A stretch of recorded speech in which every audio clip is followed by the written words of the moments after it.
आज भारत के 80% से ज्यादा खेतों में मिट्टी का जैविक कार्बन बहुत कम रह गया है। सिर्फ 0.4% बचा है।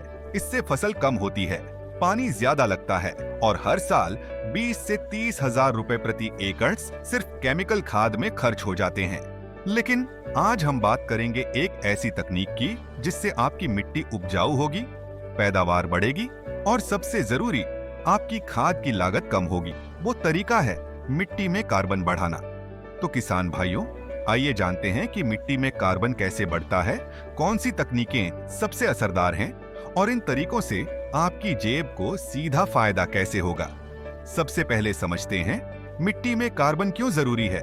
मिट्टी में कार्बन यानी मिट्टी की जान। जब कार्बन बढ़ता है तो मिट्टी नरम होती है, पौधे की जड़ें गहराई तक जाती हैं, पानी पकड़ने की क्षमता बढ़ती है, एनपीके जैसी खादें कम मात्रा में भी असर दिखाती हैं, यानी सीधा फायदा, पैसा बचेगा और उपज बढ़ेगी।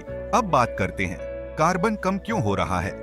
बार बार जुताई, फसल अवशेष जलाना, कम जैविक खाद डालना और रासायनिक खादों का लगातार प्रयोग, ये सभी कारण मिट्टी का कार्बन तेजी से घटा रहे हैं। हर साल हम 3.5 करोड़ टन यूरिया डालते हैं। इसमें से 40 से 60% मिट्टी सोखती ही नहीं, हवा में उड़ जाता है। नतीजा, मिट्टी बंजर, पानी ज्यादा लगता है और खाद का बिल 20 से 30 हजार रुपए प्रति एकड़।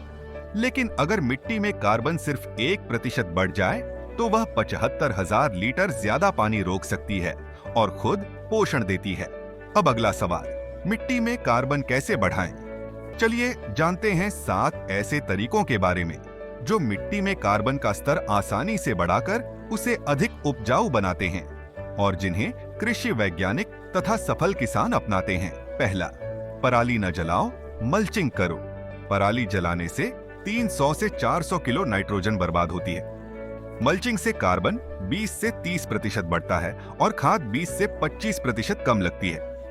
खर्चा बिल्कुल जीरो। साथ ही हैप्पी सीडर पर सब्सिडी मिलती है। दूसरा, गोबर की खाद या वर्मी कंपोस्ट डालो। हर साल 10 से 15 टन गोबर खाद डालो। 3 से 5 साल में कार्बन दोगुना हो जाता है। यूरिया 30 से 50% कम लगेगी। परंपरागत कृषि विकास योजना के तहत प्रति एकड़ 10,000 रुपए तक की सब्सिडी मिलती है।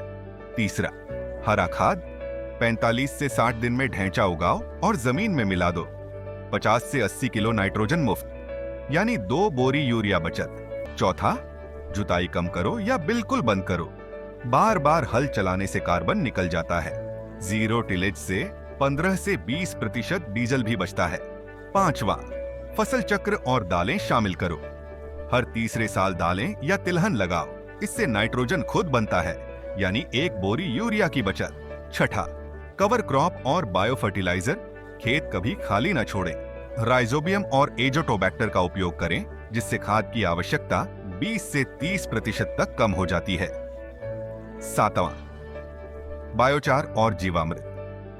पराली से बायोचार बनाओ, एक बार मिट्टी में डालें और 10 से 15 साल तक कार्बन लॉक हो जाएगा।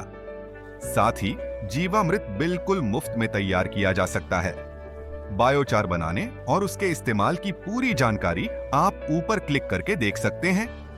अब इस टेबल में आप देख सकते हैं कि बताए गए उपचारों से मिट्टी के कार्बन में किस तरह बढ़ोतरी होती है।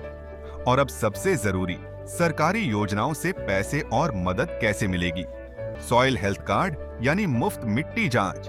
परंपरागत कृषि विकास योजना यानी 3 साल तक 50,000 रुपए प्रति हेक्टेयर। पीएम प्रणाम यानी वैकल्पिक खाद पर इनाम। वर्मी कंपोस्ट यूनिट और हैप्पी सीडर पर 50 से 100% सब्सिडी। नैनो यूरिया और बायो फर्टिलाइजर सस्ते मिलते हैं। नजदीकी कृषि ऑफिस या केवीके जाओ और फॉर्म भर के लाभ पाओ। किसान भाइयों, आज से ही ये तरीके अपनाना शुरू कर दो। पहले ही साल फर्क दिखेगा। ऐसी ही महत्वपूर्ण जानकारी के लिए वीडियो को लाइक और सयाजी सीड्स चैनल को सब्सक्राइब करें।